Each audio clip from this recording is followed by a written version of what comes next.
सान्द्र नीलाम्बुदाभं जघननिहितपाणिं मण्डनं मण्डनानां तरुण तुलसीमाला कंधरं कंजनेत्रं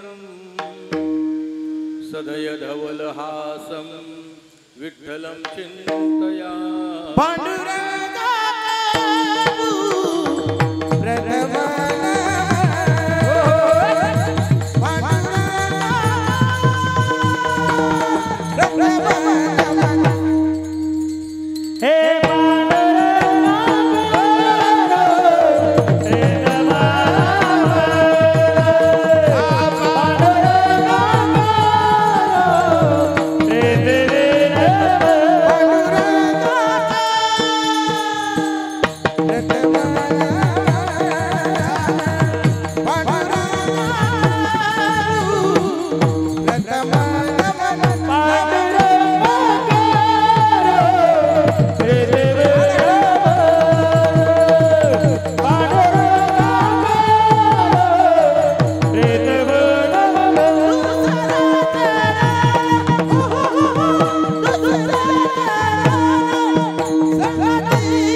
चरणावरी ठेवनी माथा साष्टांगी हे करी नमन दुसरी वंदू शारजा जे चतुराननाची आत्मजा वाक्सिती पाविजे सहजा तिच्या चरण ओजा दंडवत ओम नमो ज्ञानेश्वरा करुणाकरा दयाळा तुमचा अनुग्रह लादलो पावन झालो चराचरी मी कला कुसरी काहीच नेने बोलते बोलतो वचने अतिभाविका एका जनार्दनी तुमचा दास त्याची आस पुरवावी माझी वाणी तुझे वर्णी गुण नाम ऐसे देई प्रेम काही कळा नमो सद्गुरु तुकया ज्ञानदीपा नमो सद्गुरु सच्चिदानंद रूपा नमो सद्गुरु भक्त कल्याण मूर्ती नमो सद्गुरु भास्करा पूर्ण कीर्ती विश्वाचा जनिता म्हणे यशोदेशी माता ऐसा भक्तांचा अंकित लागे तैसी लावी प्रीत निष्काम निराळा गोपी लावेल्या चाळा ऐसा भक्तांचा अंकित लागे तैसी लावी प्रीत तुका म्हणे आले रूपा अव्यक्त चांगले विठ्ठल विठ्ठल विठाला विठाला विठाला विठाला विठाला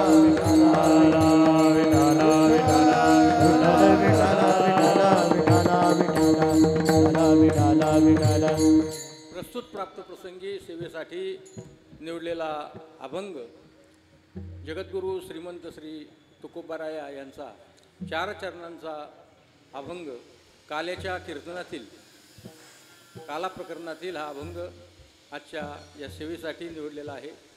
या अभंगामधून श्री तुकोबाराया हे भगवंताचं स्वरूप वर्णन करतात आणि त्या भगवंताची भक्तांच्या विषयी असलेली अंकितता ती प्रकट करतात आणि हे जे भक्त आहेत या भक्तांच्या विषयी भगवंताच्या मनामध्ये किती प्रेम आहे आणि भगवंत त्या भक्तांसाठी नेमकं काय करतो अशा प्रकारचा तो भाव आहे तो गोपी आणि तो निष्काम हा असा असणारा भगवंत काय ज्याने गोपींना चाळा लावलाय हा असा भगवंत हा असं चांगलं असं स्वरूप घेऊन अव्यक्त जो आहे तो व्यक्त झालेला आहे चांगलं स्वरूप घेऊन हा प्रकट झालेला आहे अशा प्रकारचं वर्णन तुकोबाराया या अभंगामध्ये भगवंताचं करतात। काल्याच्या ही कीर्तनाची सेवा आहे। काल्याचं कीर्तन म्हणजे हे पूर्णत्वाचं कीर्तन, काल्याचं कीर्तन हे प्रसादाचं कीर्तन. आणि ह्या अशा कीर्तनासाठी जगद्गुरू तुकोबारायांनी भगवंताचं वर्णन करणारा हा अभंग आपण सेवेसाठी निवडलेला आहे. विठ्ठल विठ्ठल विठ्ठल विठ्ठल विठ्ठल विठ्ठल विठ्ठल विठ्ठल. गेली 7 दिवस या ठिकाणी अखंड हरिनाम सप्ताह आणि त्या सप्ताहाची सांगताच्या या कीर्तनाने होत आहे. अतिशय उत्साहाने आणि खूप या ठिकाणी आल्यावर असं एखाद्या भव्य मंदिरामध्ये, मोठ्या मंदिराच्या गाभाऱ्यामध्ये मंडपामध्ये आपण असल्याचा भास या ठिकाणी होतोय. हे जे नवकिरण मित्रमंडळ आहे, गेली अनेक वर्ष या मंडळाशी आमचा संपर्क येतो. पण मला या ठिकाणी आल्यावर अनेक ठिकाणी आम्ही जातो, कार्यक्रमाला पाहत असतो. पण ह्या मंडळाचा जो भाव आहे भगवंताविषयी असलेला, हे जे कार्यकर्ते आहेत, हे जे कार्य करतात, गेली 3 वर्ष मी या ठिकाणी पाहतोय की हे नवकिरण मित्रमंडळ असा त्यांचा जो भगवंताविषयी जो भाव आहे, निष्काम भावाने ही सेवा या ठिकाणी हे मंडळ करते. असं अन्नदान जे मी पाहतोय अनेक ठिकाणी, या मंडळासारखं मला तर वाटत नाही की अन्नदान एवढ्या मोठ्या प्रमाणावर अगदी सकाळी 7-8 पासून रात्री अगदी लोक येईपर्यंत अन्नदान या ठिकाणी केलं जातं. आणि या ठिकाणी नवीन असा त्यांनी एक उपक्रम केलेला आहे की उद्याच्या दिवशी मिरवणुकीच्या गणपतीची विसर्जन मिरवणूक आहे, त्यावेळी खूप मोठ्या प्रमाणावर अन्नदान हे सगळ्या मंडळांना करायचे. त्या असा जो भाव आहे, हा भाव हा गणपती बाप्पा त्याची सेवा जी आहे, त्या सेवेचं जो म्हणजे गणपती बाप्पाचा आशीर्वाद आहे, त्याच्यामुळेच अशा प्रकारची सेवा त्या मंडळाकडून घडत आहे. आणि त्यामुळं यांचं हे नाव जवळपास बाहेरगावी आता आम्ही जातो तर नवकिरण मित्रमंडळाचं हे जे व्हिडिओ येतात, यांचे जे कार्यक्रम आहेत, विशेषतः अन्नदान असू द्या, आणि यांनी हा जो उपक्रम राबवतात की अनेक ठिकाणी अनेक कार्यक्रम केले जातात गणपती बाप्पासमोर, परंतु हा जो कार्यक्रम आहे हा अतिशय पावित्र्य निर्माण करणारा मंगलमय अशा प्रकारचा कार्यक्रम. भजन असू द्या, सकाळी काकडा असू द्या, सकाळी काकड्यापासून तर संध्याकाळी कीर्तनापर्यंत अगदी भरपूर असा भरगच्च असा कार्यक्रम, भगवंताचं नामस्मरण या ठिकाणी घडतंय. अगदी उगीच काहीतरी कार्यक्रम घेऊन मनोरंजनाचे कार्यक्रम न घेता या ठिकाणी धार्मिक कार्यक्रम म्हणजे बाप्पाला जे आवडल अशा प्रकारचे कार्यक्रम या ठिकाणी हे मंडळ घेतंय. त्या निमित्ताने या मंडळाचे मानव तेवढे म्हणजे कौतुक करावं तेवढं थोडंच राहील. अशा प्रकारची चांगली सदिच्छा मी या मंडळाला व्यक्त करतो. यापुढेही यांच्याकडून असंच म्हणजे भगवंत त्यांना आशीर्वाद देऊ, त्यांच्याकडून अशा प्रकारचं उत्तरोत्तर म्हणजे कार्य घडत जाऊ, अशा प्रकारची भावना या ठिकाणी मी व्यक्त करतो. चालू असलेला हा सप्ताह आहे आणि या सप्ताहामध्ये आता मी इथं आलेल्या पाहतो तर या ठिकाणी त्याच्या मूर्ती आहेत. तर आपल्या शास्त्रामध्ये देव पंचायतन सांगितलेलं आहे. तर त्याचं मला एक कौतुक असं वाटलं की ते देव पंचायतन संपूर्ण ह्या स्टेजवर असलेल्या मूर्तीच्या माध्यमातून मला पाहायला मिळालं. शास्त्रामध्ये आपल्याकडं पंचदेवता सांगितलेल्या आहेत आणि ते पंचदेवता त्याला म्हणतात. आणि त्या प्रमुख देवता आहेत. तुम्ही कुठल्याही म्हणजे देवाची सेवा करा, परंतु प्रमुख देवता ह्या 5 देवता सांगितलेल्या आहेत. एक पहिलं म्हणजे हे गणपती बाप्पा, दुसरे जे आहेत शंकर भगवान, तिसरे आदिशक्ती, आणि चौथे आहेत विष्णू भगवान, आणि 5वे सूर्यनारायण. अशा प्रकारच्या ह्या पंचदेवता आहेत. आणि या सगळ्या प्रकारच्या देवता या ठिकाणी एकत्र आल्या म्हणजे हा नक्कीच शास्त्राचा या मंडळाने खूप अभ्यास करूनच या ठिकाणी या मूर्ती इथं आणलेल्या आहेत. आणि हे अगदी शास्त्रोक्त पद्धतीने या ठिकाणी हे देव पंचायतन म्हणजे सगळेच देव, तुम्ही कुठल्याही देवाची आराधना करा, हे 5 देव आहेत. हा काय 5 देव आहेत म्हणजे हा एकच देव आहे, याच्यात अभेद नाही. कारण कुठल्याही देवाची सेवा केली तर ती विष्णू भगवंतापर्यंतच पोचते. परंतु हे 5 देवता निर्माण केल्यात कशासाठी की हा अभेद नसून ही एक आपल्याला एक व्यवस्था करून दिलेली आहे आपल्या शास्त्राने की ज्याचा जसा भाव आहे, ज्याला ज्याच्या आवडीचा देव आहे त्या देवाचं ते भक्ती करण्याचं स्वातंत्र्य असं आपल्याला शास्त्रांनी दिले. त्याच्यामुळं जरी आपण पावसाळ्यात पाहतो अनेक नद्या ओसंडून वाहत असतात, शेवटी त्या पुराचं पाणी कुठं जातं? समुद्रात जातं. कुठल्याही देवाची भक्ती करा ती भगवान विष्णूपर्यंतच पोचते. असा अभेद हा वारकरी संप्रदाय आहे, जो अभेद सांगणारा हा वारकरी संप्रदाय आहे. आणि हा अभेद सांगत असताना मग तुकोबाराया सांगतात की विष्णुमय जग वैष्णवांचा धर्म भेदाभेद भ्रम अमंगळ. विष्णुमय जग वैष्णवांचा धर्म, विष्णुमय जग वैष्णवांचा धर्म, विष्णुमय जग वैष्णवांचा धर्म, विष्णुमय जग वैष्णवांचा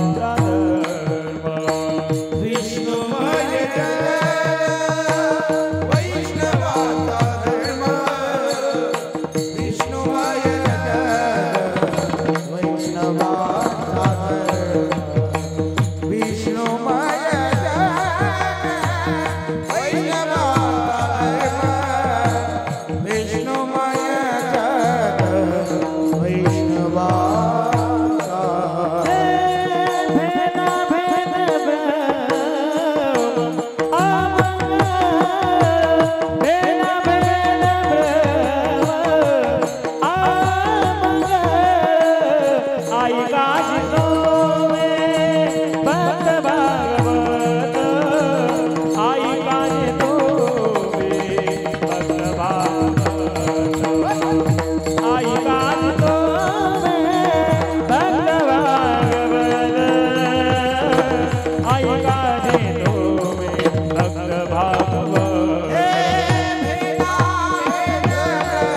धर्म भेदाभेद भ्रम अंगंगळ.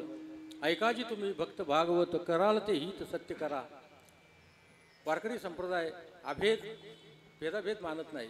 विष्णुमय जग वैष्णवांचा धर्म भेदाभेद भ्रम अमंगळ.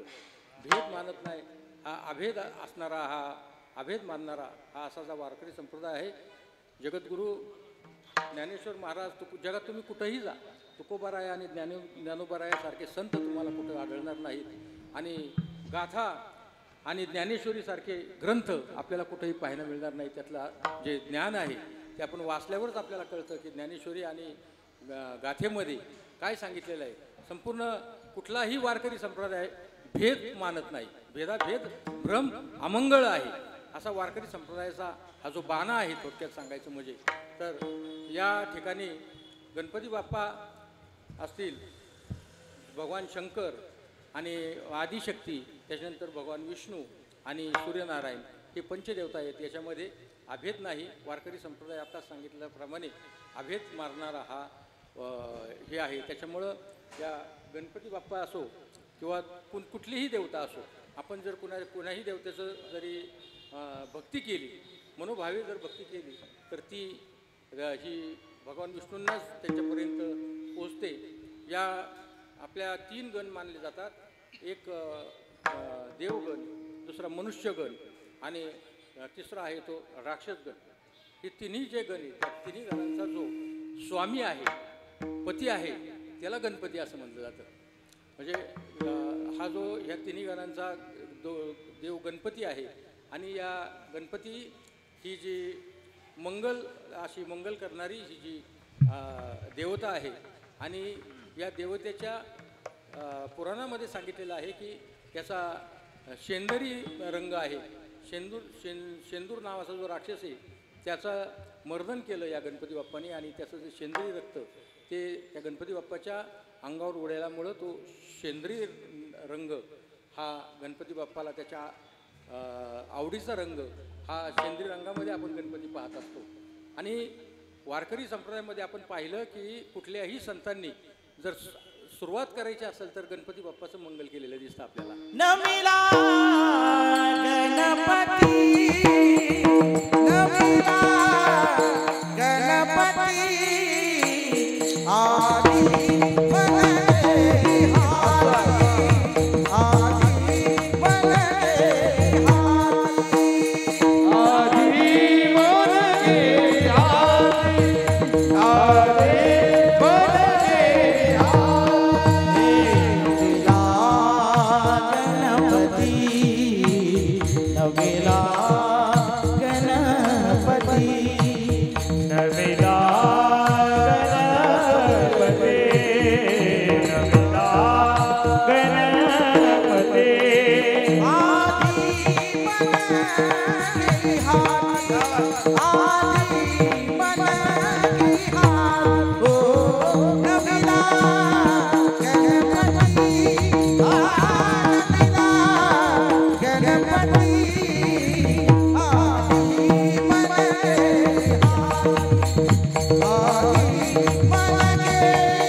त्याचा आरंभ हा गणपतीच्या स्तवनाने केलेला जातो.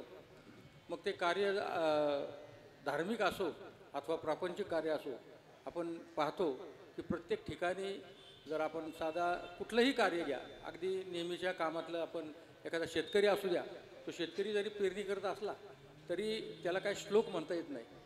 समजा एखादा निरक्षर अडाणी शेतकरी असाल तर तो काय करतो, सुरुवातीला अगदी पेरणीला गेला आपल्या शेतामध्ये, पूर्वेकडे तोंड करून तो पेरणी करायच्या सुरुवातीच्या अगोदर तो काय म्हणतो, त्याला श्लोक येत नाही, काय नाही. गजा गणपती काम लागू दे सुती, असं तो गणरायाचा त्याच्या भाषेमध्ये तो वर्णन करतो. परंतु विषय असा आहे की सुरुवात ही जी आहे ती गणपतीच्या स्तवनाने केली जाते. आपल्या माता भगिनी आता गॅस आले, परंतु चुलीवर पूर्वी स्वयंपाक करायचा. पहिला घास असेल बारीक रोटी करून की अग्निदेवतेला धरून, अशा प्रकारचं ते म्हणजे पहिलं मंगलच करायचं. कुठलेही कार्य कुठलं असो, म्हणून आज काल्याचं जरी कीर्तन असलं तरी गणपतीचं थोडं वर्णन व्हायला पाहिजे, त्याची स्तुती व्हायला पाहिजे त्या देवतेची. आज गेले आपण आज 8-10 दिवस 8-9 दिवस झाले या ठिकाणी हा गणेशोत्सव चालू आहे आणि त्या गणपतीचं थोडंसं वर्णन व्हावं अशा विचाराने थोडंसं वर्णन मी करतो आहे. गणपती बाप्पाची जी मूर्ती आहे, आपण गणपती बाप्पाच्या मूर्तीकडे जर पाहिलं तर त्याची अनेक वैशिष्ट्य आपल्याला सांगता येतील की ही गणपतीची मूर्ती अशी का घडवली गेली, त्या मूर्तीचं काय वैशिष्ट्य आहे. तर गणपतीच्याकडं पाहिलं आपण तर ते गणपतीचे कान अतिशय आपल्याला मोठे दिसतात, खूप मोठे कान आहेत. तर का, तर हा गणपती हा सगळ्यांचा स्वामी आहे आणि प्रत्येकाच्या काही तक्रारी असतात आणि काही सुख असेल ते दुःख असेल ते ऐकून घेण्यासाठी त्या गणपतीचे कान हे मोठे दिसतात. आणि ह्या गणपतीचे डोळे अतिशय म्हणजे त्याच्या मूर्तीच्या मानाने खूप लहान, अतिशय सूक्ष्म असतात. तर ते सूक्ष्म डोळे कशासाठी आहेत की त्याची आपल्या भक्तावर अतिशय बारीक अशी सूक्ष्म नजर आहे. मग त्याचं ते सूक्ष्म दृष्टीने त्याचं केलेलं पाप असेल, त्याचं असेल पुण्य असेल, तो सूक्ष्म दृष्टीने पाहतो. म्हणून त्याची जी आहे त्याचं पोट जे आहे ते असं खूप मोठं आहे. का पोट आहे, तर आपल्या भक्तांचे सगळे जे अपराध आहेत ते पोटात घालण्यासाठी त्या गणपती बाप्पाचं जे पोट आहे ते असं मोठं आहे. अशा प्रकारे अनेक वैशिष्ट्ये आपल्याला सांगता येत. गजाननाचं जे शिर आहे ते हत्तीचं शिर आहे. हत्ती हा सगळ्यात शक्तिशाली, बुद्धिमान आणि शाकाहारी प्राणी आहे. त्या हत्तीचं जे शिर आहे ते गणपती बाप्पाला, हत्ती हा अतिशय म्हणजे बुद्धिमान प्राणी आहे. पूर्वी एखादा राजा असेल आणि त्या राजाला संतान नसेल, वारस नसेल, तर तो वारस कसा निवडायचे, तर सगळी प्रजा बोलवली जायची आणि तिथं असणारे जे म्हणजे मंडळी असतील त्या हत्तीच्या सोंडेमध्ये माळ दिली जायची आणि तो हत्ती ज्या पुरुषाच्या गळ्यात ती माळ घालील त्याला तो वारस नेमला जायचा. म्हणजे याचा अर्थ असा की हत्ती हा बुद्धिमान प्राणी आहे, तो राजाची सुद्धा निवड करू शकतो अशा प्रकारे. आणि सगळ्यात महत्त्वाची गोष्ट म्हणजे हत्तीचं वाहन जे आहे, या गणपती बाप्पाचं वाहन जे आहे ते उंदीर. उंदीर हा काय आहे की हा विध्वंसक प्राणी. काय करतो तो? शेतात जर पाहिलं तर सगळ्या शेताचा नाश करतो, घरात पाहिलं तर कपडे कुरतडतो. अशा प्रकारचा दुर्बुद्धी असणारा हा, पण त्याचं ते वाहन आहे. का वाहन आहे तर हा दुर्बुद्धीवर आरूढ होऊन काय, दुर्बुद्धी ते मना कदा नुपजो नारायणा, अशा प्रकारचा म्हणजे त्याचा कंट्रोल करणार आहे त्या दुर्बुद्धीवर. म्हणून त्याचं वाहन हे गणपती बाप्पाचं हे उंदीर आहे. अशा प्रकारे अनेक वैशिष्ट्य गणपती बाप्पाची सांगता येतील. तर या काल्याच्या कीर्तनाच्या सुरुवातीला थोडंसं गणपतीचं वर्णन व्हावं म्हणून थोडीशी गणपतीची ही आपण मंगल केलेलं आहे. विठ्ठल विठ्ठल विठ्ठल विठ्ठल विठ्ठल विठ्ठल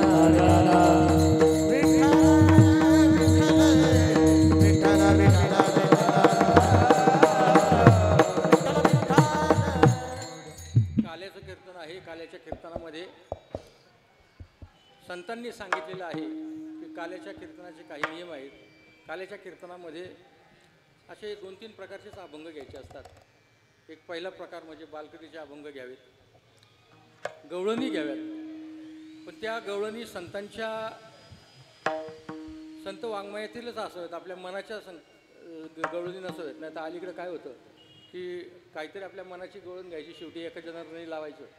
अशा प्रकारच्या नाही, त्या संतांच्या म्हणजे अभंगातील संतांच्या साहित्यातीलच त्या गवळणी असतात. अशा प्रकारच्या गवळणी म्हणजे आणि काल्याच्या जे प्रकरण आहे अशा 3 प्रकारचे जे विषय आहेत त्या विषयावरच बोललं पाहिजे. काय चरित्र ते केले, काय चरित्र जे देवानी भगवंतानी जे गोकुळामध्ये केलं तेच उच्चारायचं आहे. चरित्र ते उच्चारावे केले देवे गोकुळी, केले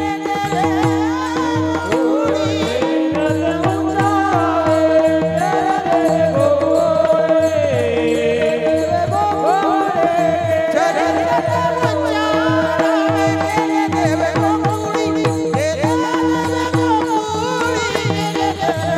गोकुळी,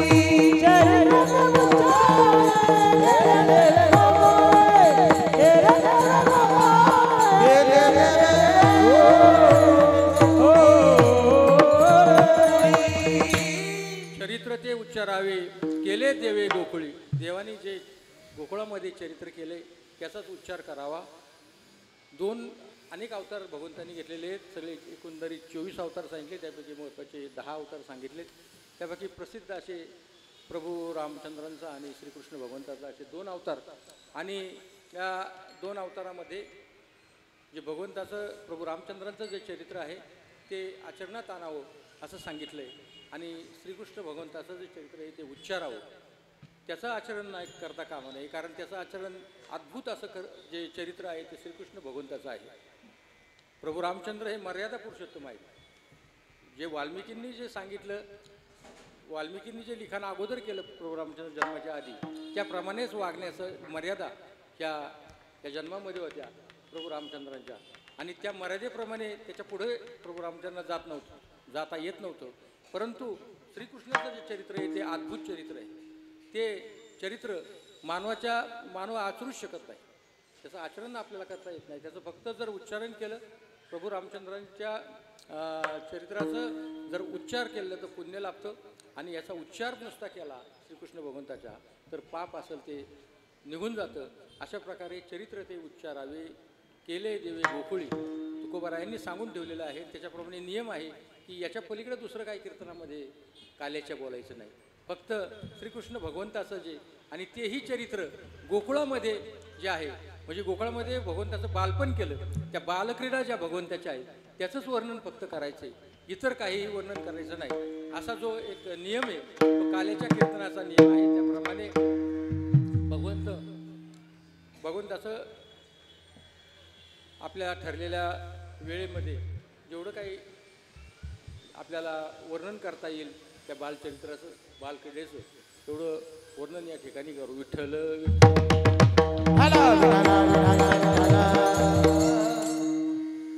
भगवंत ज्या वेळेला म्हणजे या पृथ्वीवर अधर्माची वाढ होते काय आणि दुष्ट ज्या वेळेला अतिशय मातलेले असतात आणि या पृथ्वीवर त्यांचा भार होतो त्यावेळेला भगवंत अवतराला येतात. पण भगवंत अवताराला येत असताना हे त्यांचं प्रयोजन नियोजन हे अगोदरच ठरलेलं असतं. एकाएकी भगवंत काही येत नाहीत जन्माला आणि हे संपूर्ण त्यांचं नियोजन असतं.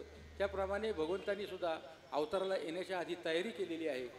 आपल्याला म्हणजे जन्माला यायचे वेळ काळ हा सगळा अगोदरच ठरलेला असतो.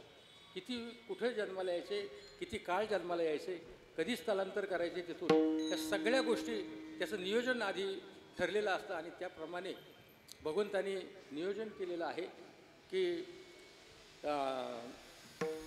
या ज्या लक्ष्मी मातेला कौंडण्यपुरात पुढे पाठवलेलं आहे. त्याच्यानंतर दुसरी तयारी अशी की शेष अवतार जे बलराम दादा आहे त्यांना गोकुळात जो पाठवलेला आहे आणि त्याच्यानंतर जे भक्त होते आपले ते काही भक्त मथुरेमध्ये, काही भक्त द्वारकेमध्ये काय आणि द्वारकेच्या परिसरामध्ये, द्वारका त्यावेळेला नव्हती पण काही भक्त मथुरेमध्ये, काही गोकुळात आणि द्वारकेच्या परिसरामध्ये असे पुढे पाठवलेले आहेत. आणि त्यानंतर भगवंतांनी हे नियोजन केलेलं आहे आणि त्याच्यानंतर भगवंत या भूतलावर अवतरित होणार आहेत. तर नेमकं विषय असा आहे की जो कंस आहे मथुरेचा, उग्रसेनाचा पुत्र, त्या कंसाने त्याची जी आपली चुलत बहीण आहे देवकी हिचा विवाह त्यांचेच मित्र असलेले वसुदेव यांच्याशी अशा मोठ्या थाटामाटात लावून दिलेला आहे. वसुदेव आणि देवकीचं लग्न मोठ्या थाटामाटात झालं. अगदी दास दास्या घोडे हत्ती असे सजवून त्यांना ते आंदण दिलेले आहे आणि स्वतः हा कंस काय ह्या वरातीमध्ये सामील झालेला आहे आणि त्या देवकीची बोलवण करण्यासाठी तिला घालवण्यासाठी सासरी स्वतः त्या रथावर बसलेला आहे. रथावर बसून सारथ्य करतो आहे आणि त्या वसुदेव देवकीला रथामध्ये बसून घेऊन चाललं आहे. आणि जात असताना नेमका विषय असा आहे की मध्यंतरी प्रवासामध्ये एका ठिकाणी जात असताना एक विघ्न आलं. विघ्न अशा प्रकारचं आलं की आकाशवाणी झाली आणि त्या आकाशवाणीने त्या कंसाला सावध केलं. म्हटले कंसा सावध हो आणि नीट आई की या देवकीच्या पोटी जो 8वा मुलगा होईल तो तुझा वध करील. अशा प्रकारची ती आकाशवाणी झाली आणि ती आकाशवाणी ऐकताच हा तसा थरकाप उडाला त्या कंसाचा आणि तो अतिशय म्हणजे दुष्ट स्वभावाचा असा असणारा हा कंस याला खूप असा राग आला देवकीचा आणि त्या क्षणीच त्याने तो आपल्या बहिणीला वरातीमध्ये घेऊन म्हणजे वरात काढून त्याचं सारथ्य रथाचं करीत असणारा हा कंस त्याने काय केलं, आपल्या कमरेची तलवार उपसली आणि तिची वेणी धरून तिच्यावर तिचा वध करण्यासाठी त्यांनी ते घेऊन या खड्ग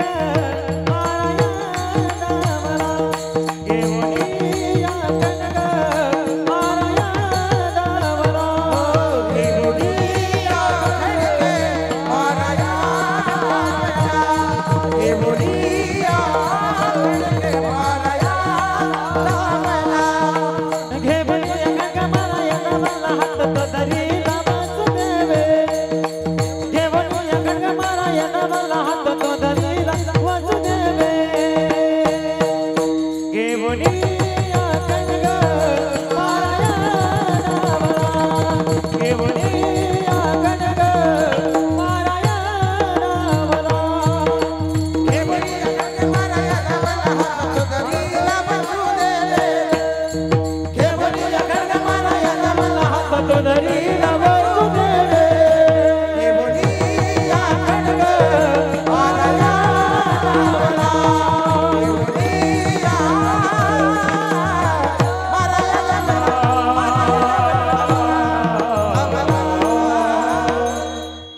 देवकीवर ते खड्ग उगारलेलं आहे आणि त्याच वेळे वसुदेवाने कंसाचा हात धरला वरच्यावर आणि कंसाला सांगितलं की अरे बहिणीचा एखाद्या स्त्रीचा वध करणं हे तुझ्यासारख्या पराक्रमी पुरुषाला शोभत नाही.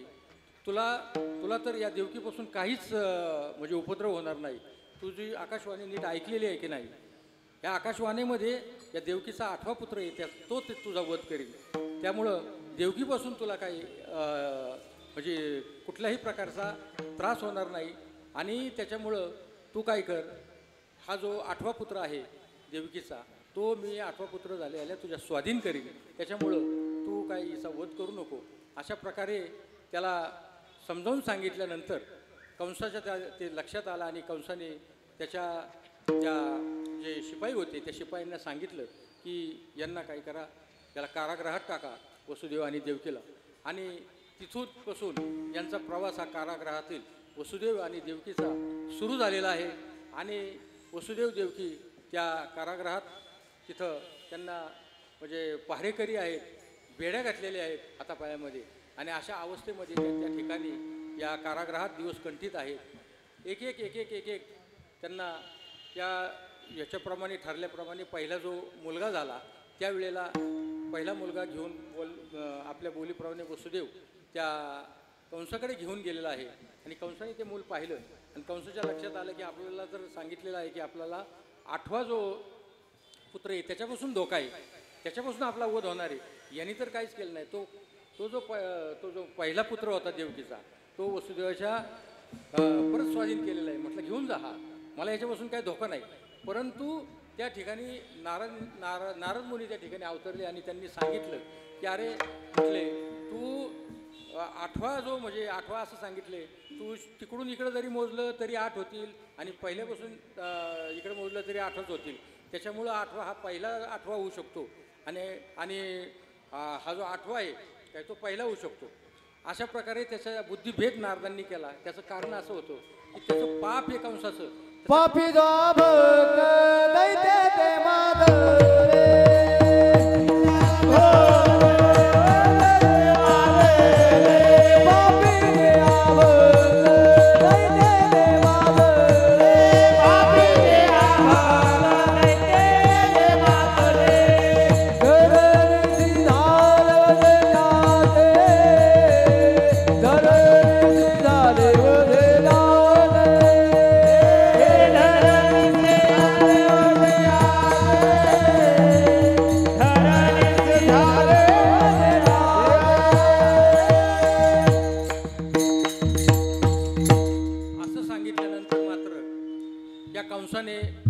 देवकीचे जे 6 जे बालकं होती जन्मता नवजात शिशु त्यांचं काय केलेलं आहे, त्यांना मारलेलं आहे एका पाठीमागं एक करत करत. अशी 6 त्या देवकीचे मुलं या कंसाने असे आपटून मारलेली आहेत. त्यांचा वध केलेला आहे. जन्म झाला त्या मुलांचा की त्यांनी 6 मारलेले आहेत. आणि 7वा जो पुत्र होता गर्भ होता त्या 7वा गर्भ जो होता तो भगवंताने योगमायेने तो गर्भ होता शेष अवतार होता. आणि त्या शेष अवताराला काय केलं भगवंताने त्याच्या योगमायेने देवकीचा असलेला गर्भ तो योगमायेने रोहिणीच्या गर्भात नेऊन सोडला. आणि मग तो रोहिणीच्या पोटी जन्माला हा शेष अवतार आला. आणि त्याच्यानंतर भगवंताने स्वतः देवकीच्या गर्भामध्ये म्हणजे अवतरित झालेले आहेत. आणि तिथून पुढे देवकीच्या गर्भामध्ये भगवंताने अवतार घेतल्यानंतर देवकीचं तेज असं तेजपुंज झालेलं आहे. तिच्या मुखावर असं एवढं हजारो कोटी सूर्यांचं जे तेज आहे ते देवकीच्या मुखावर दिसू लागलेलं आहे. आणि अशा प्रकारे भगवंत त्या देवकीच्या पोटी जन्माला येणार आहेत. आणि ते जन्माला येणार आहेत म्हटल्यावर या सांगितलं होतं आता 8वा पुत्र म्हटल्यावर कंस अतिशय सावध झालेला आहे. त्यांनी बंदोबस्त आणखीन वाढवला. त्यांनी शिपायांची संख्या अजून वाढवली.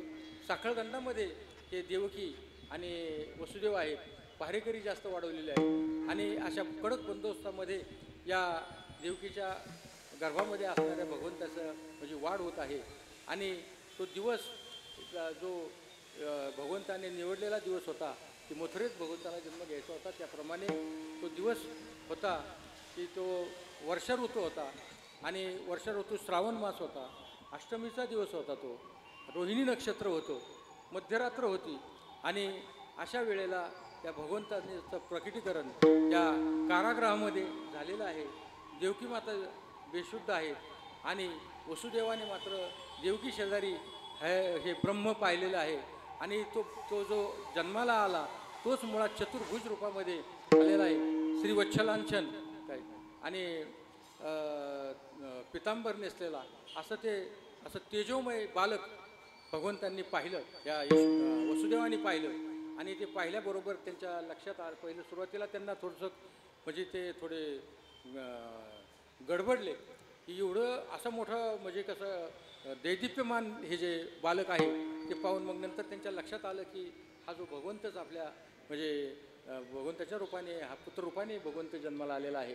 त्या भगवंताला त्यांनी नमस्कार घातला आणि त्याच्यानंतर मग त्या भगवंताला काय केलं, असं कडकडून मिठी मारलेली आहे. मोठ्या रूपामध्ये भगवंत जन्माला आले आणि चतुर्भुज शंखचक्र पद्मकमळ असं चतुर्भुज अवतारामध्ये भगवंत त्या ठिकाणी जन्माला आले आणि मग वसुदेवांनी भगवंताला मिठी मारली. परंतु देवकीने सांगितलं, अहो ती मिठी सोडा तुम्ही, तर कंसाला जर कळलं तर काय होईल की तो याचा वध करील. आणि देवकीची ती आईची माया होती, त्याच्यामुळं भगवंताला हसू आलं आणि भगवंताने मग काय केलं की देवकी म्हटली की अरे तू एवढा जर मोठा रूप झाला तर तुला आमचा पुत्र कोण म्हणेल, एवढ्या मोठ्या रूपामध्ये. मग देव म्हटले मला म्हणजे कितीही मोठं होता येतं आणि लहान होता येतं म्हणून तर मी देव आहे. आणि मग देवाने आपल्या सर्वसाधारण बालकाचं रूप घेतलं आणि रूप घेतल्याबरोबर त्या एका टोपलीमध्ये त्यांनी सांगितलं की आता तुम्ही काय करा, मला या ठिकाणाहून घेऊन गोकुळामध्ये घेऊन चला. काय असं भगवंत देवाला नंदाच्या घराला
नंदराजाच्या घरी मला गोकुळात घेऊन जा.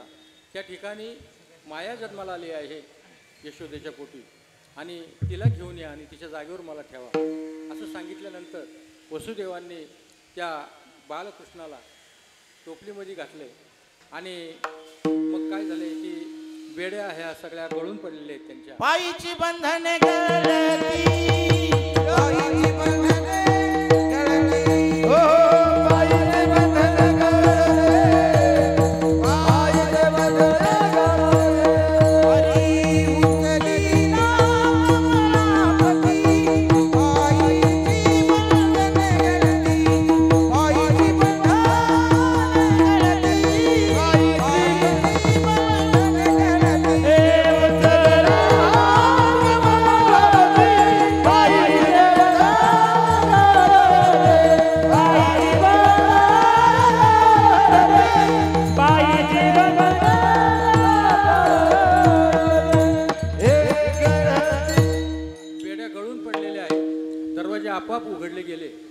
वसुदेव यमुना नदी थोड्या अंतरावर होती आणि यमुनेकडे चाललेले आहेत.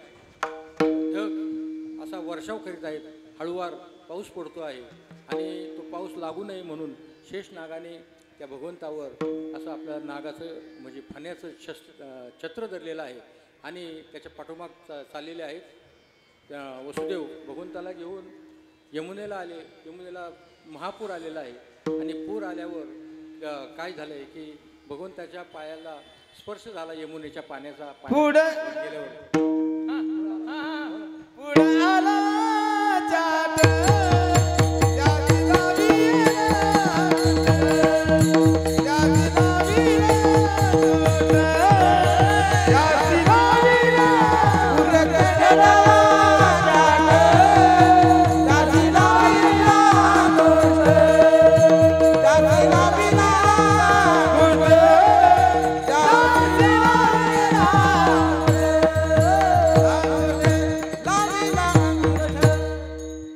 यमुनेने भगवंताच्या पायाला स्पर्श केला, त्याचं दर्शन घेतलं आणि यमुनेला रस्ता करून दिलेला आहे यमुनेने. आणि मग वसुदेव भगवंतांना घेऊन त्या ठिकाणी आले तर वाड्यात देखील गोकुळात नंदराजाच्या वाड्यामध्ये योगमायेने सगळे निद्रिस्त झालेले आहेत, कुणीही जागं नाही. आणि अशा वेळेला नंदराजाच्या वाड्यामध्ये गेलेले आहेत वसुदेव आणि यशोदाला नेमकीच योगमायाच्या रूपाने एक मुलगी प्रसूत झालेली आहे. त्या ठिकाणी ती माया भगवंतांनी घेतली. भगवंताला या बाळकृष्णाला यशोदे शेजारी ठेवलं आणि ते पुन्हा मथुरेमध्ये आले. मथुरेमध्ये आल्यानंतर पुन्हा ज्या वेळेला भगवंत असतात त्यावेळेला काय होतं की ही बंधनं गळून पडतात आणि माया आली की काय होतं की बंधनं पुन्हा आपोआप ती येत असतात आणि त्याच्या प्रकारे योगमाया आली आणि तिला घेऊन आले. त्याच्यानंतर परत पुन्हा आपोआप जे दरवाजे उघडले गेलेले होते ते लागले गेले. पुन्हा पायात जशा होत्या तशा बेड्या त्या दोघांच्या पडल्या आणि त्यानंतर ही माया ही मोठमोठ्याने रडू लागली आणि त्या रडण्याचा आवाज त्या पहारेकरांच्या कानावर गेला. ते जागे झाले आणि त्यांनी ही बातमी कंसाला जाऊन सांगितली की त्या ठिकाणी यशोदेला म्हणजे ती प्रसूत झालेली आहे. आणि मग तो धावतच आलेला आहे कारण त्याला त्याची भविष्यवाणी होती आणि त्याप्रमाणे तो धावत आला तर त्यांनी पाहिलं तर ही कन्यारत्न झालेलं आहे. आणि तरीसुद्धा त्यांनी काय केलं की ती त्या देवकीने सांगण्याचा प्रयत्न केला की तुला तर म्हणजे आकाशवाणी अशी होती की 10वा पुत्र 8वा पुत्र येतो त्याच्या तो वध करील आणि ही तर कन्या आहे, हिच्यापासून तुला काय उपद्रव होणार नाही. तरीसुद्धा त्यांनी ऐकलं नाही आणि ती ते जे अर्भक आहे ती लहान बाळ आहे ते नवजात शिशु त्याला काय केलं की हिसकावून घेतलं आणि हिसकावून घेतल्यावर त्यांनी तिचे दोन्ही पाय धरले आणि एका खडकावर आपटण्याचा प्रयत्न करू लागला. तशी ती माया तुझ लागे देव पजला माझा देव पजला माझा आते तुझ लागे देव पजला माझा देव पजला माझा आते हा तुझला देवाले हो उपजला माझा तुझ लागे देव पजला माझा देव पजला माझा आते तुझ लागे देव पजला माझा देव पजला माझा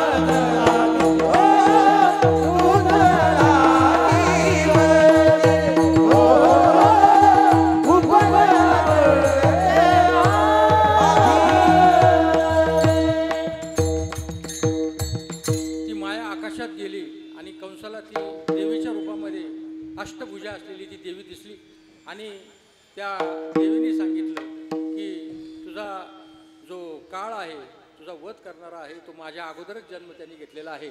आणि अशा प्रकारे सांगितल्यानंतर कंस अतिशय त्याला एवढा प्रयत्न करून देखील एवढा बंदोबस्त केला, एवढ्या त्यांना बेड्या घातल्या, एवढे पारेकरी ठेवले, तरीसुद्धा हा जन्माला कसा आला याचा विचार करू लागला. त्याने काय केलं, आपल्या सगळ्या शिष्टमंडळाला बोलवलं, मंत्र्यांना बोलवलं आणि त्याचा शोध घेण्यासाठी त्यांना आदेश दिलेला आहे. इकडं गोकुळामध्ये सकाळी पहाट झाल्यानंतर सगळ्यांना कळलेलं आहे की यशोदेला मुलगा झालेला आहे. मुलगा झाल्या म्हटल्यावर त्या गोकुळामध्ये आनंदोत्सव साजरा गोकुळीच्या सुखा गोकुळीच्या सुखा गोकुळीच्या सुखा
अंतपार नाही लेखा. गोकुळच्या सुखात अंतपार नाही म्हणजे ते मोजता न येणारं असं सुख या गोकुळामध्ये भगवंताच्या रूपाने अवतरलेलं आहे.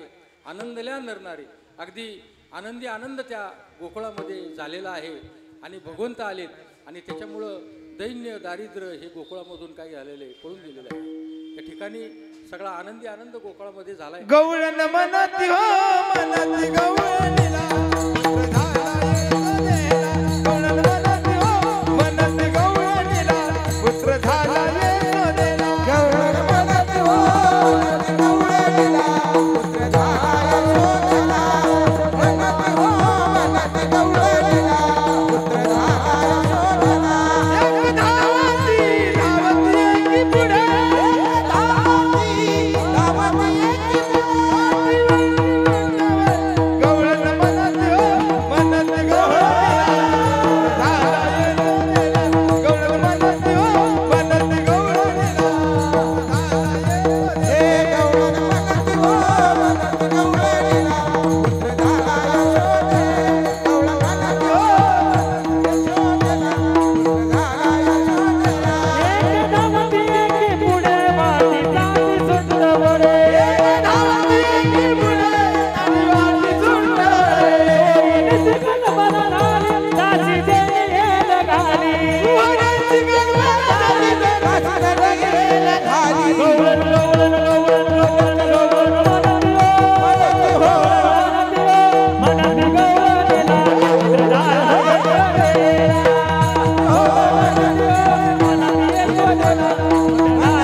Yeah.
भगवंताच्या जन्माचा जो उत्सव आहे तो गोकुळामध्ये किती प्रमाणामध्ये साजरा केला असेल त्या गोकुळातल्या नरनारींनी. आपण आज देखील त्या त्या जन्माचा उत्सव एवढ्या आनंदामध्ये एवढं सुख आपल्याला प्राप्त होतंय, एवढा आनंद होतोय. तर त्या ठिकाणी त्यावेळेला गोकुळामध्ये किती आनंद झाला असेल. म्हणून तर या काल्याच्या कीर्तनामध्ये त्या कृष्णाचं चरित्र हे सांगायचं आहे आणि ते बाळचरित्र आहे.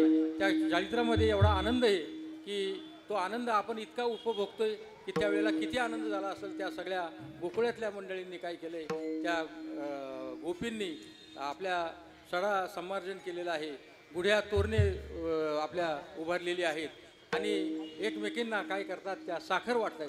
संपूर्ण गोकुळामध्ये साखर वाटलेली आहे, आनंदोत्सव साजरा केलेला आहे.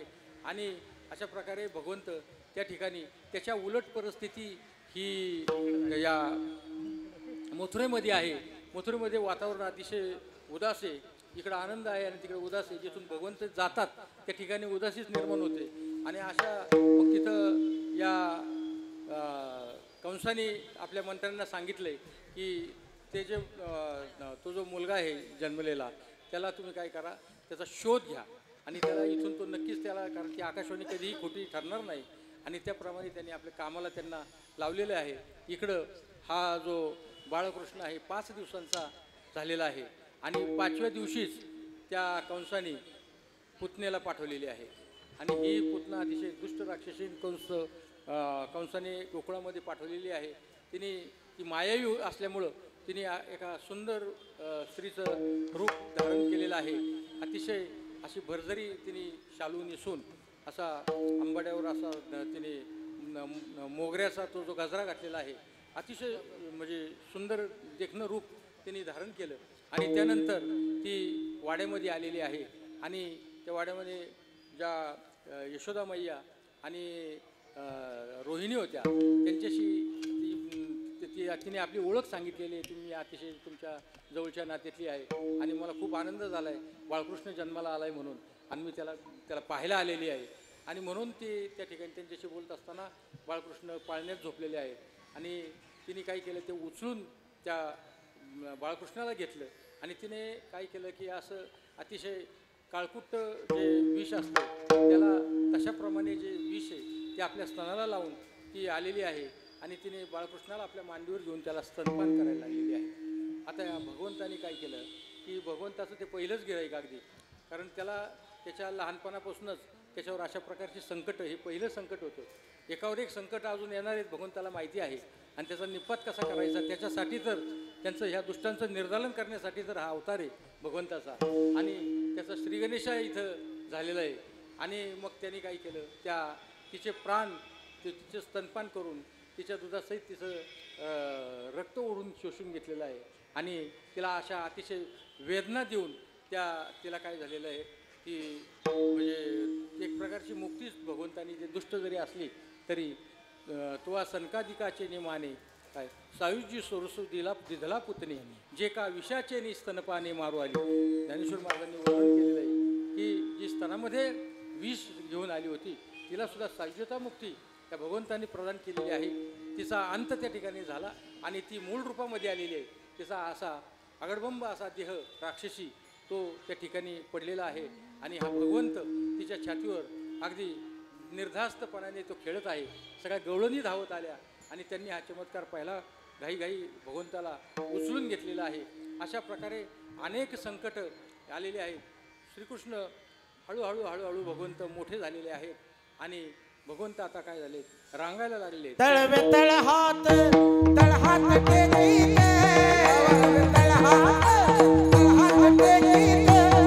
डावा गुडघ्याने गुडघ्याने नाचत, डावा गुडघ्याने गुडघ्याने नाचत, डावा गुडघ्याने गुडघ्याने नाचत. तळवे तळ हात टेकीत, तळवे तळ हात टेकीत,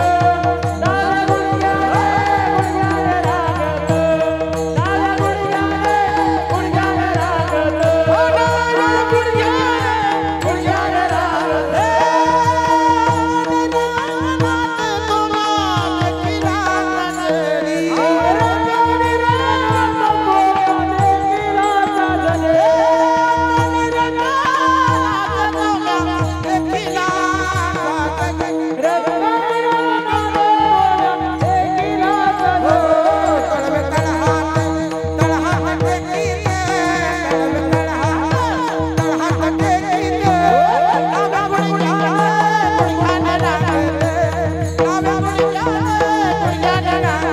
हो नाम गुंजान गुणगान लागत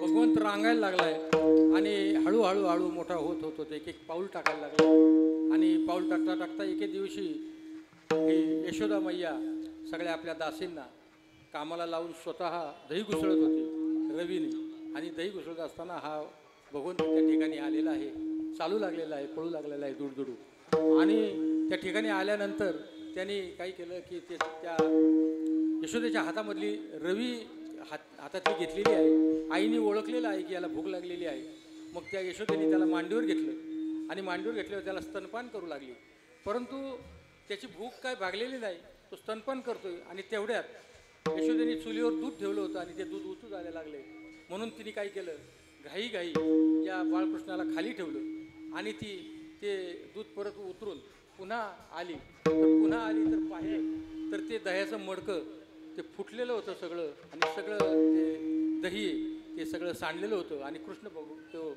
बाळकृष्ण काही तिथे दिसत नाही शोधू लागली बाळकृष्ण काही दिसेना त्या बाहेरच्या ओसरीवर एक उखळ होतं असं पालथं घातलेलं आणि त्या उखळावर तो श्रीकृष्ण काय उभा राहिलेला होता आणि मग त्याच्याकडे ती धावत गेली त्याला मारण्यासाठी तर तिला राग आला त्या श्रीकृष्ण बाळकृष्णाचा म्हटली ह्याला पकडते जाता पण त्याने ती उडी मारून तो पळू लागला तो काय सापडे ना आणि मग तिने काय केलं त्याला शेवटी त्याला तमछाक झाली तिची आणि तो मग शेवटी तो थांबला बाळकृष्ण आणि त्याला धरलेला आहे आणि मग त्यांनी काय केलं की ह्याला जरा थोडीशी दहशत बसली पाहिजे हा परत खोड्या अशा केल्या नाही पाहिजे त्यांनी म्हणून तिने काय केलं एक दोरी घेतली आणि त्या दोरीने काय केलं त्याला बांधू लागली त्याला आता बांधत असताना काय व्हायचं नेमकं की ती दोरी 2 बोटं त्याला कमी पडली थोडी तिने दुसरी दोरी घेतली यशोदेने दुसरी दोरीसुद्धा काय आलं 1 झाली 2 झाल्या 3 झाल्या 4 त्या प्रत्येक दोऱ्या ही लीला आहे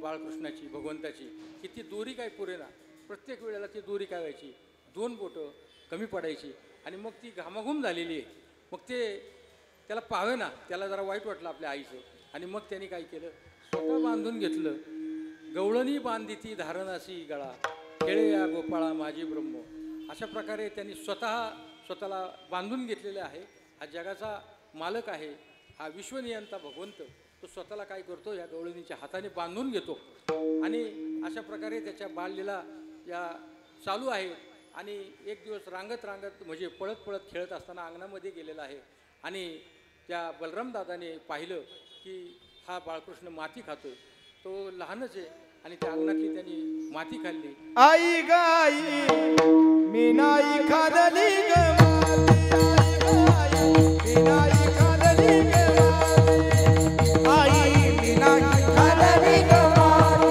आई गाई मी नाही खाल्ली ग माती हो बळीराम दादा हो बळीराम दादा बळीराम दादा हो बळीराम दादा बळीराम दादा खोट बोलतो बळीराम दादा खोट बोलतो बळीराम घेतो माझ्यावरी आई गाई मी नाही खाल्ली ग आई गाई मी नाही खाल्ली ग आई गाई मी नाही खाल्ली ग आई गाई मी नाही खाल्ली ग आई गाई मी नाही खाल्ली ग खाल्ली ग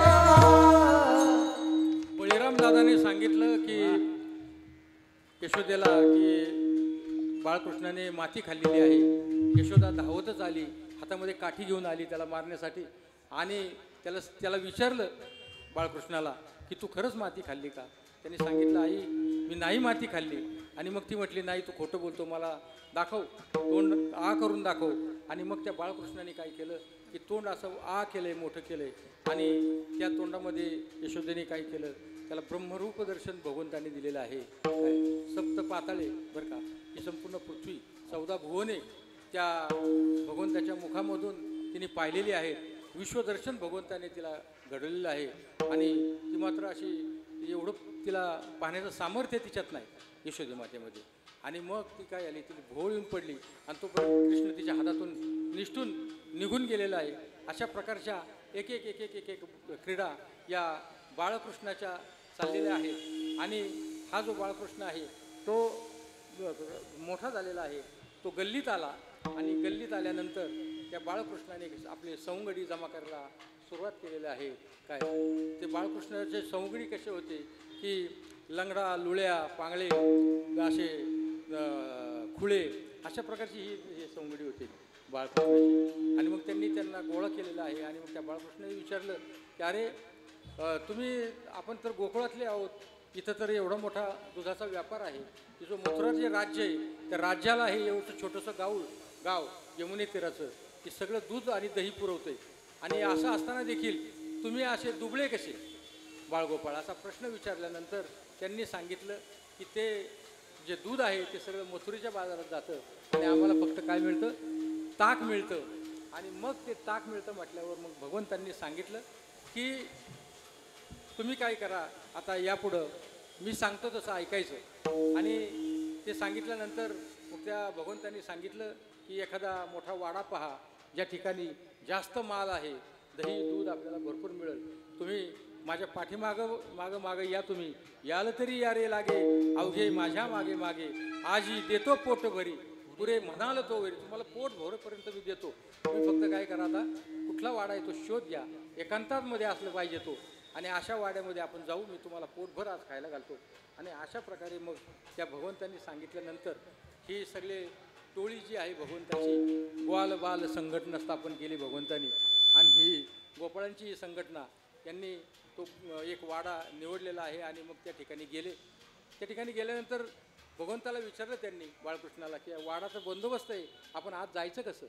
तर मग तुम्हाला त्याची जबाबदारी माझी आहे. भगवंतांनी सांगितलं तुम्ही काय करा की फक्त काय करा, डोळे झाकून घ्या आणि तुमचे दोन्ही हात डोळ्यावर ठेवा, एवढंच करा फक्त. आणि मी ज्या वेळेला उघडा म्हणाल त्यावेळेसच उघडायची, एवढीच आठ आहे. त्याप्रमाणे या सगळ्या बाळगोपाळांनी काय केलं, डोळे झाकून डोळ्यावर हात ठेवले. आणि भगवंतांनी सांगितलं डोळे उघडा. तर डोळे उघडल्या हे कुठे गेले, वाड्याच्या आतमध्ये गेलेले आहे. भगवंतांनी लीला करून त्यांना काय मायेने त्यांना त्या लीलेने आत नेलेला आहे. आणि आत नेल्यानंतर त्यांनी मग तो कार्यक्रम सुरू केला. त्या वर जे शिंक्यावर जे दह्या दुधाची जी मडकी होती तिथं हात पुरेना. आणि मग त्यांनी काय केलेलं आहे की एकावर एक उभे राहिलेले आहे. शेवटी भगवंत वर चढले, ते मडकं फोडलेलं आहे. त्या दुधाच्या धारा त्याच्या कोपरावरून चाललेल्या आहेत. आणि मग त्या सगळ्या गोपाळांनी ते दहीदूध ते प्राशन केलं. आणि त्याच्यानंतर सगळा कार्यक्रम झाल्यानंतर ते सगळा म्हणजे मडकी फुटलेली आहे दह्या दुधाची. त्यांनी भरपूर दहीदूध खाल्लेलं आहे. मनसोक्त दहीदूध खाल्ल्यानंतर आता बाहेर जायचं कसं. पुन्हा देवांनी सांगितलं की झाका डोळ्यावर हात ठेवा. आणि त्यांनी डोळे झाकले आणि पुन्हा उघडा म्हटल्यावर ते रस्त्यावर आले.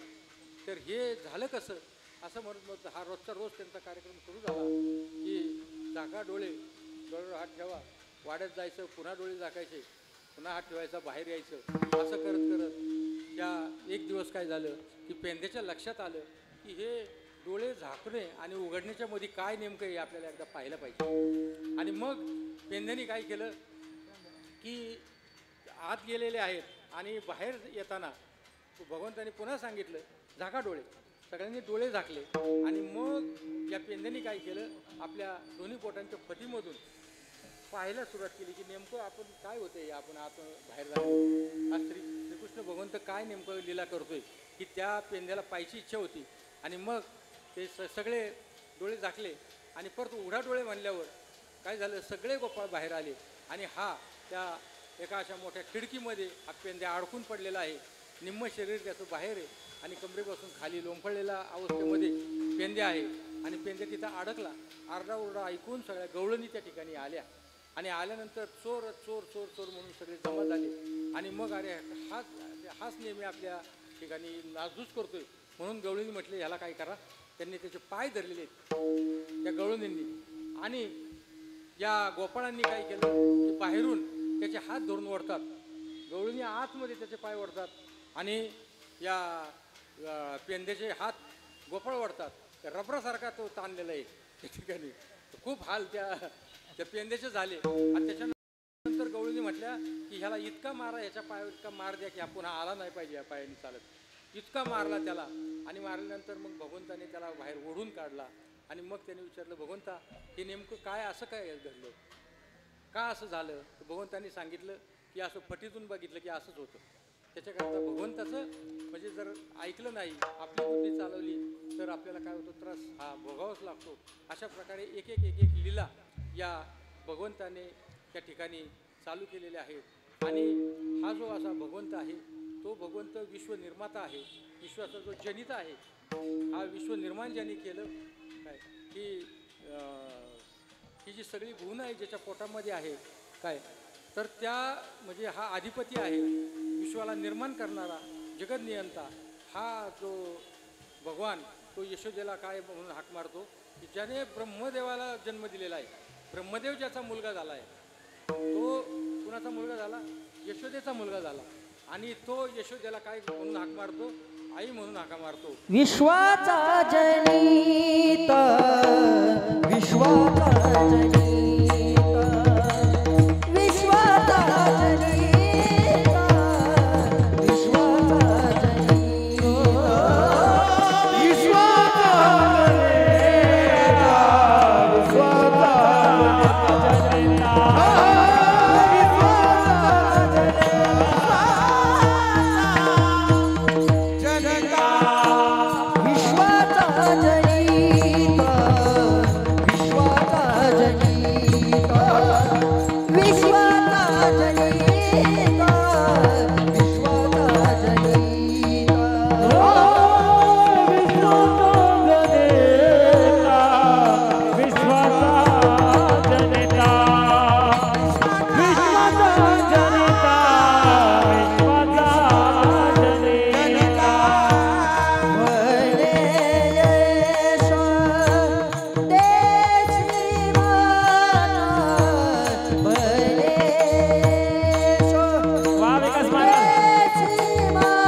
जनित म्हणे यशोदेशी माता, ऐसा भक्तांचा अंकित लागे तैशी लाभे प्रीत. विठोबा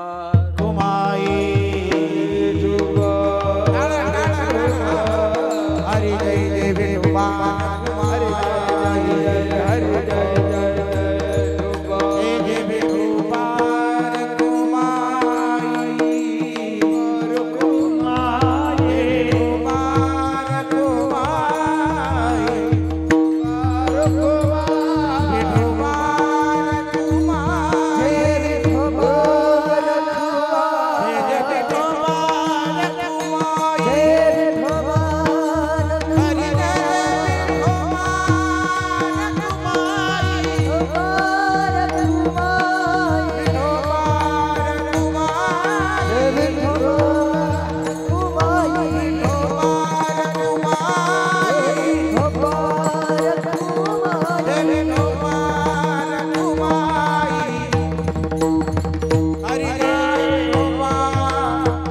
Bye.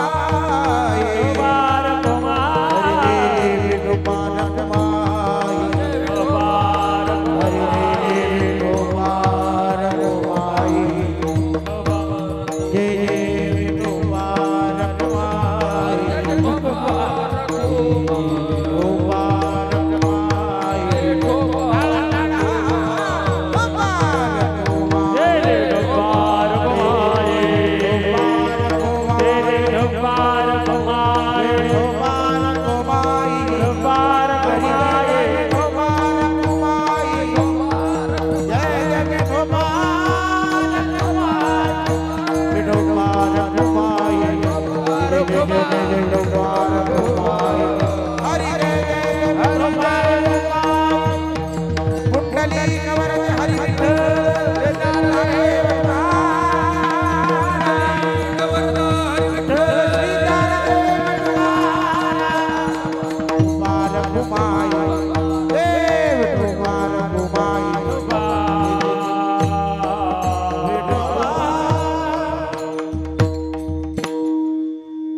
काल्याचं कीर्तन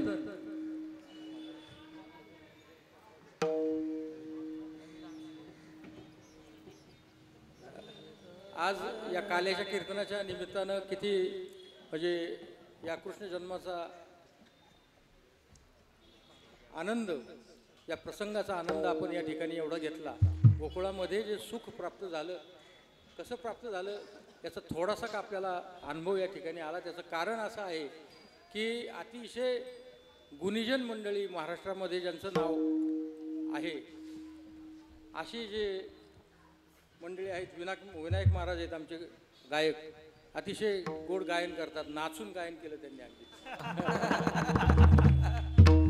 नागेश महाराज आमचे काय, आपल्या या सगळ्या कथा उद्धव महाराज आहेत काय, यांचं नाव नाही मला, सुरेश महाराज, विकास महाराज, विकास महाराज, सुरेश महाराज, ही सगळी उत्तम प्रकारची महाराष्ट्रात अगदी नावाजलेली ही जी मंडळी आहेत, त्याच्यामुळं ह्या काल्याच्या कीर्तनामध्ये त्यांनी रंग भरला.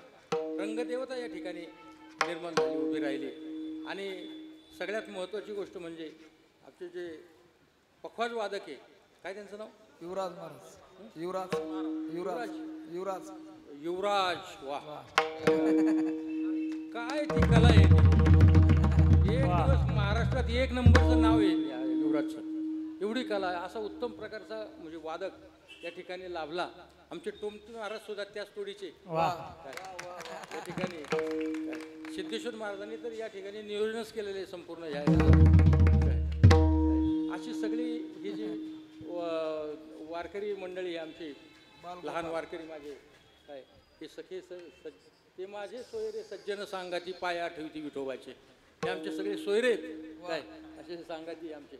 ते अशा प्रकारे ही सगळी जी मंडळी आहेत की यांनी काय केलं की ह्या दुधात साखर पडावी अशा प्रकारे या कीर्तनाचा रंग त्या ठिकाणी वाढवलेला आहे. त्याच्यामुळं आनंद घेता आला. आता हे जे भगवंताचं जे चरित्र इतकं गोड आहे, आपण संध्याकाळपर्यंत जरी वर्णन केलं तरी सांगणाराही थकणार नाही ना ऐकणारही थकणार नाहीत. अशा प्रकारचं पण वेळेचं बंधन असतं. आणि त्याच्यामुळं थोडक्यात आपण काल्याचा जो प्रसंग आहे तो अगदी 10 ते 15 मिनिटात घ्यावा. संयोजकाने आत्ताच सांगितलं की 1 वाजेपर्यंत कथेला पूर्णविराम द्या, म्हणून आपण एक 10-15 मिनिटात धावत्या याच्यामध्ये की ते जे तो जो प्रसंग आहे काल्याचा तो घेऊ आणि त्याच्यानंतर पूर्णविराम याला देऊ. विठ्ठल विठ्ठल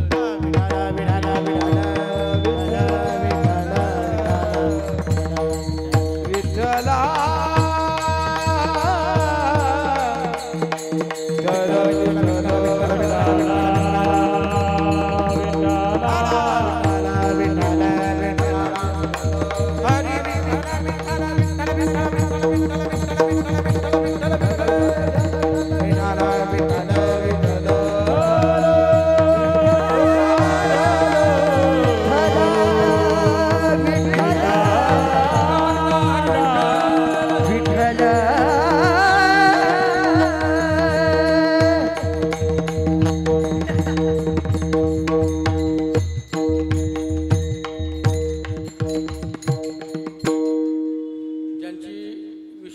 उपस्थिती आज या ठिकाणी आहे. बाबा आपले महाराज या ठिकाणी आज आलेत, त्यांचंही या म्हणजे या ठिकाणी मी त्यांना दंडवत प्रणाम करतो. तर या गोकुळामध्ये भगवंताच्या या ज्या लीला आहेत, बाळकृष्णाच्या लीला, या दिवसेंदिवस वाढत चाललेल्या आहेत. भगवंताने या सगळ्या बाळगोपाळांच्या सह धुमाकूळ घातलेला आहे. आणि मग या गवळणी अगदी थोडक्यामध्ये 10 मिनिटामध्ये हा प्रसंग आपण वर्णन करू वेळ झाल्यामुळं. आणि मग या सगळ्या गवळणी काय झालं की यांनी सांगितलं की आपण काय करू, याची तक्रार आपण केली पाहिजे. कुणाचा मुलगा आहे तर मोठ्याचा आहे, आणि मोठ्याची तक्रार कशी करायची आपण, नंदराजाचा मुलगा आहे आणि मग एकट्याने कमी जायला ना.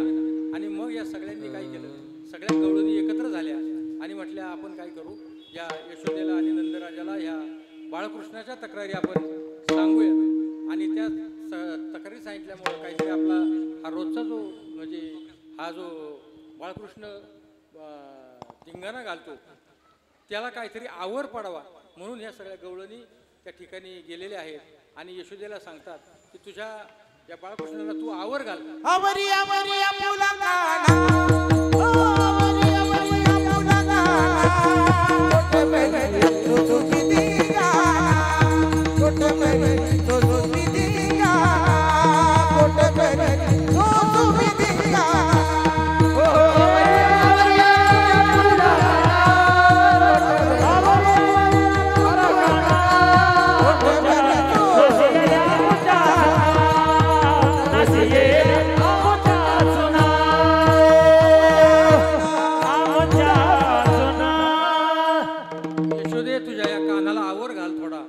धिंगाणा आम्ही किती सोसायचा, तू आम्हाला एक तर सांग, आम्ही या गोकुळात राहावं की जावं, काय करावं याचा एवढा यशोदे कृष्णाला सांगावे, गोकुळी राहावे का जावे, गोकुळी राहावे का जावे, गोकुळी राहावे का जावे, हरी गोकुळी राहावे का जावे, गोकुळी राहावे का जावे.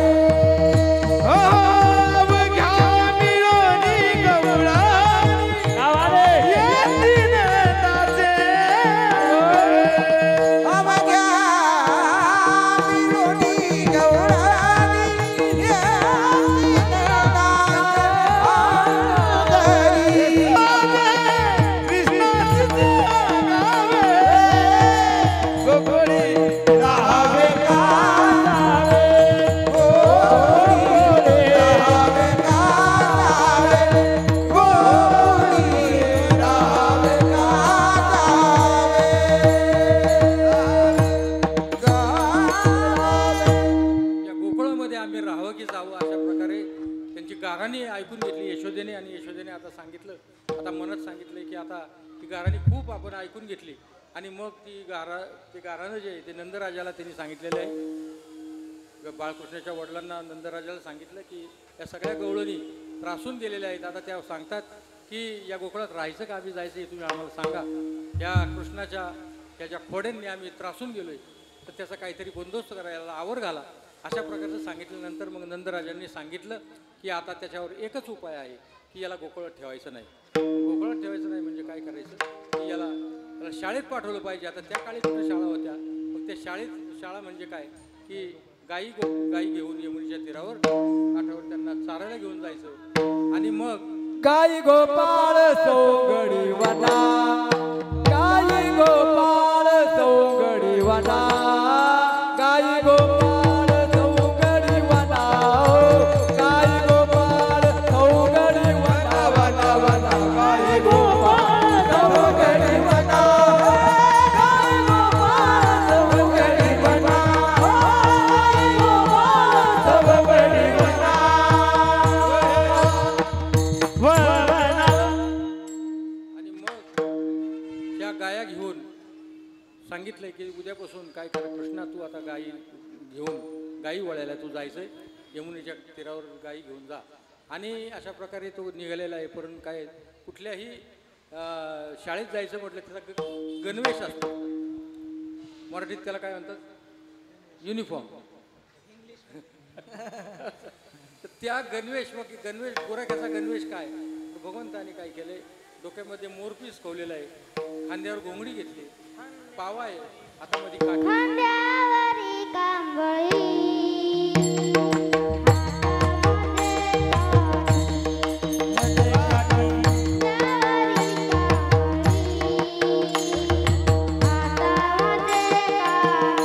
हातामध्ये काठी, हातामध्ये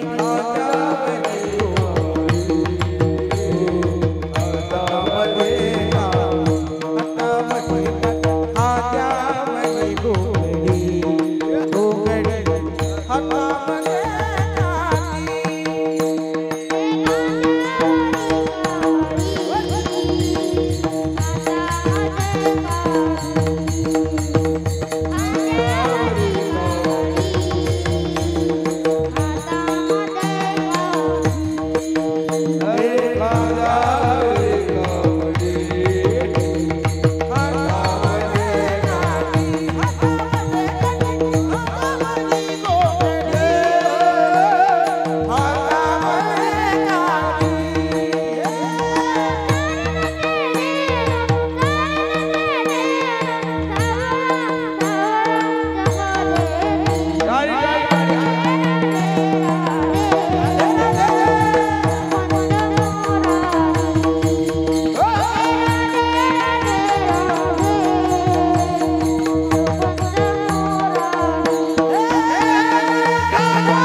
गोरख्यांचा नवोदित गायक येते. गोरख्यांचा वेश धारण करून भगवंत यमुना तीरी गेलेले आहेत आणि त्या ठिकाणी गायी चरत आहेत आणि गोपाळ हे सगळे खेळ खेळू लागले आहेत. नाना प्रकारचे खेळ या गोपाळांनी खेळले आणि खेळ खेळल्यानंतर मग हे खेळ खेळून दमलेले आहेत. खांदी भार पोटी भूक काय खेळायचे सुख. गोपाळ म्हटले भगवंता आता किती वेळ खेळायचं, खूप भूक लागलेली आहे, 1 वाजलेत आता, आपला खेळायचा वेळ संपलेला आहे आता, असं त्यांनी सांगितलं. आणि मग भगवंतांनी सांगितलं की चला आपण आता काय करू की कुणी काय काय आणलं शिदोऱ्या त्या सगळ्या आणा. पहिलं मग त्या शिदोऱ्या आणण्याच्या अगोदर सगळ्या गोपाळांनी एका यमुनेच्या तीरावरच्या एका खडकावर सगळे गेलेले आहेत. भगवंत मध्ये बसले, त्यांची रानफुलांनी भगवंताची पूजा या सगळ्या गोपाळांनी केली. आणि ते गोपाळ त्याच्यानंतर असे भगवंत मध्ये बसलेले आहेत आणि कमळाचं फूल जसं असतं आणि त्या फुलाच्या पाकळ्या असतात की त्या छोट्या पाकळ्या त्याच्यानंतर मोठ्या पाकळ्या अशा त्या जशा पाकळ्या असतात तशा कमलाकार हे सगळे गोपाळ लहान जे गोपाळ आहेत ते अगदी जवळ घेतले. त्याच्या दुसऱ्या राऊंडला मोठे गोपाळ, त्याच्यापेक्षा मोठे गोपाळ असं कमलाकार हे सगळे बसलेले आहेत. आणि त्या ठिकाणी सगळ्यांना बसवलं आणि मग त्या ठिकाणी हा सगळा गोपाळ काला जो आहे तो गोपाळ काला भगवंतांनी सगळ्यांना जो वाटलेला आहे हे सुख पाहून ती ओस पडली अमरावती. अमरावती म्हणजे इंद्राची जी नगरी तिला अमरावती म्हणतो. ती ओस पडली म्हणजे सगळे देवाधिक हे सुख घेण्यासाठी खाली आलेले आहेत. आणि हे हा जो काला आहे तो वैकुंठात सुद्धा नाही तुकोबाराय सांगतात. आणि हा काला फक्त इथंच प्राप्त होतो. आणि तो काला मग भगवंतांनी तो खाण्याला आपल्याला मिळेल का या आशेने ते आलेत. आणि मग त्यांनी काय केलं, यमुना जळामध्ये माशाचं रूप घेतलंय आणि ज्यावेळेला हे हात धुवायला येतील हे गोपाळ त्यावेळेला तरी आपल्याला उच्चिष्ट खायला मिळेल अशा आशेने त्या ठिकाणी की देवाधिक आलेले आहेत इंद्रदेवासह आणि त्यांना सुद्धा हा गोपाळ काला खायला मिळाला नाही. तो गोपाळ काला आपलं जे भाग्य बघा कसं आहे की आपल्याला जे ब्रह्मादिकांना जो काला मिळत नाही तो काला आपल्याला प्राप्त होतो. आणि तो काला कुणामुळं प्राप्त होतो तर साधू संतांच्यामुळं तो आपल्याला या ठिकाणी प्राप्त करतो. आणि ज्यांच्यामुळं हा जो काला आपल्याला आता मिळणार आहे गोपाळ काला काल्याचं कीर्तन आहे आणि तो जो प्रसाद मिळणार आहे तो फक्त साधू संतांच्या कृपेने मिळणार आहे. आणि ज्या साधू संतांच्या कृपेने आपल्याला तो काळा मिळाला त्यांचं आपण एकदा भजन करू. ज्ञानेश्वर माऊली ज्ञानराज माऊली महाराज ज्ञानेश्वर माऊली महाराज माऊली माऊली ज्ञानराज माऊली तुकाराम माऊली ज्ञानेश्वर माऊली ज्ञानराज माऊली तुकाराम.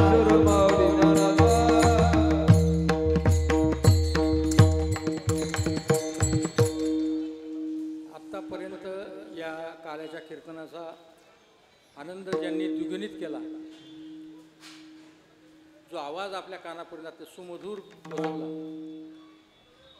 सिद्धेश्वर महाराजांना वाटलं की त्यांचं नाव मी विसरलो, परंतु मी खास मला त्यांचं अभिनंदन करायचं होतं म्हणून ते नाव मी सगळ्यांच्या पाठीमागे ठेवलं.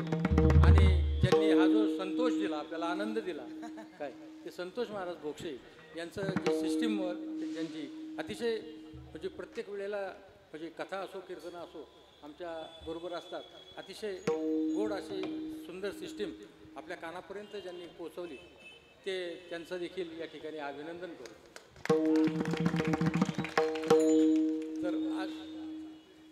तर अशा प्रकारे या गणेशोत्सवामध्ये या ही जी काल्याच्या कीर्तनाची सेवा नवकिरण तरुण मित्र मंडळाच्या माध्यमातून गणपती बाप्पाच्या चरणी समर्पित करण्याचं भाग्य मला लाभलं ते या नवकिरण मित्र मंडळामुळं लाभलं. आणि या निमित्तानं मी यांचा जो भाव आहे काय त्यांना खरोखरच या गणपती बाप्पाची जी रिद्धिसिद्धी आहे ही रिद्धिसिद्धी तिचा आशीर्वाद असल्याशिवाय हे घडत नाही. या अशा मोठ्याचे एवढे मोठे कार्यक्रम एवढे मोठे अन्नदानाचे जे कार्यक्रम आहेत काय ह्या रिद्धी आणि सिद्धी हा जो अनुभव आहे तो अनुभव घ्यायचा असतो. आणि हा त्या मंडळातल्या कार्यकर्त्यांना नक्कीच येत असणार आहे. कारण कुठलीही गोष्ट असो की ती भगवंताच्या कृपेशिवाय हे एवढे मोठे कार्यक्रम होत नाहीत. आणि एवढा मोठा कार्यक्रम हा जो नवकिरण मित्रमंडळ करत आहे त्यांचा असा हा कार्यक्रम असाच मोठा हो, खूप मोठ्या प्रकारात बाप्पाची सेवा त्यांच्या हाताने घडो अशा प्रकारची सदिच्छा या ठिकाणी मी व्यक्त करतो. आणि बोला पुंडली देव तुकाराम हरिनाथ भगवान की गोपाल श्री कृष्ण भगवान की जय.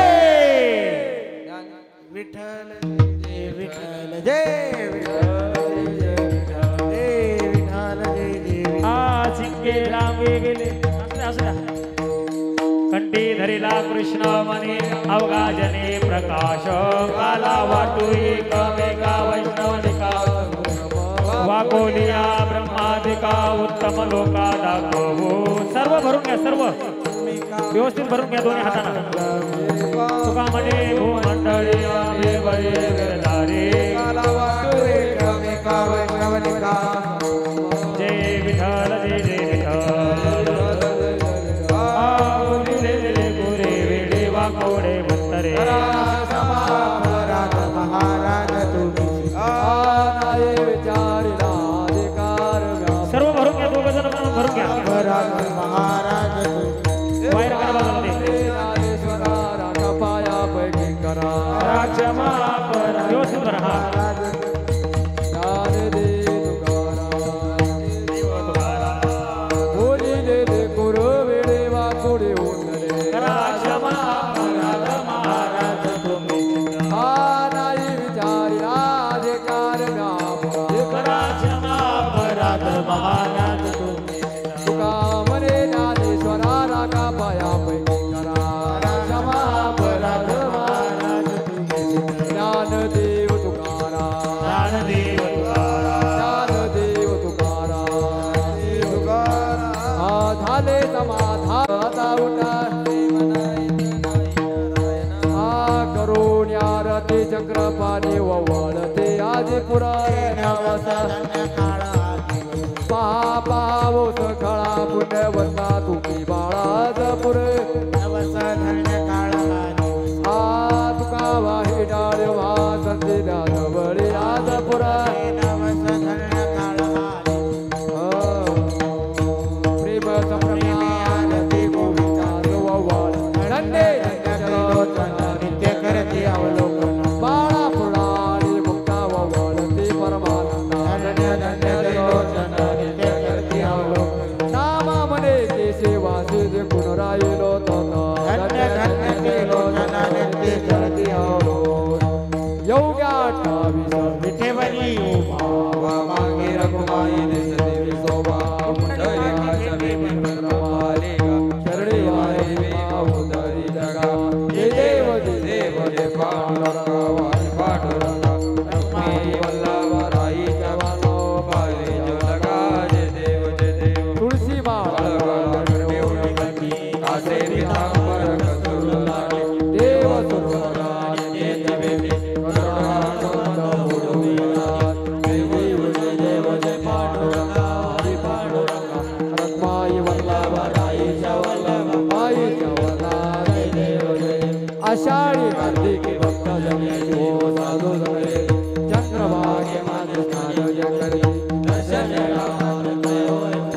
केशवासी नाम जो माधवासी नाम जो भादेवाय जय देव जय पांडुरंगा हरी पांडुरंगा रत्माई वल्लभराई वल्लभाई जवला जय देव जय. आहे 2 मिनिटं कोणी घाई करू नका. महाराजांचं दर्शन आपल्याला होणार आहे. कोणीही घाई गडबड करू नका. या ठिकाणी जे सांगतेचे कार्यक्रम असतात ते आपल्याला घ्यावे लागतात. 2 मिनिटं वेळ द्या. आजी 2 मिनिटं उठू नका कोणी. आपल्याला आपल्याकडे आलेल्या मंडळीचा सन्मान करायचा. येतोची सांगता या कार्यक्रमाची करायची. किती सुंदर कार्यक्रम झाला. 1-2 मिनिटासाठी कोणी गडबड करू नका. या सप्ताहाची सांगता झालेली आहे आणि सांगतेचं कीर्तन हरिभक्तीपरायण जगद्गुरु तुकाराम महाराजांचे वंशज हरिभक्तीपरायण मुकुंद महाराज मोरे बाबांनी अगदी सुंदर या ठिकाणी काल्याची सेवा संपन्न केली. त्याबद्दल या ट्रस्टीच्या वतीनं समितीच्या वतीनं या नवकिरण मंडळाच्या वतीनं महाराजांचा सन्मान आमच्या सर्व गुरुबंधूच्या वतीनं महाराजांचा सन्मान आम्ही या ठिकाणी करणार आहोत. आमच्या गुरुबंधूचा मिळून सन्मान या ठिकाणी बाबाचा करणार आहेत. बाबाचं पूजन केलं म्हणजे आम्हाला तुकोबारायचं पूजन केलं हा भाव आमच्या अंतकरणात प्रगट होईल. म्हणून आम्ही सर्व कलाकार मंडळी, वारकरी मंडळी, हार द्या युवराज महाराज, हार घ्या, हां हे घ्या. चला विनायक महाराज, नागेश महाराज, पांडुरंग महाराज सगळ्यांना विनंती करतो त्यांनी महाराजांचा पूजन करण्याकरता समोर यायचं आहे. संतोष सेठ भोगसे, उद्धव महाराज, सुरेश महाराज सगळ्यांनी मिळून आपण या ठिकाणी बाबाचा सन्मान, बाबाचं पूजन करायचं आहे. या सुरेश महाराज या,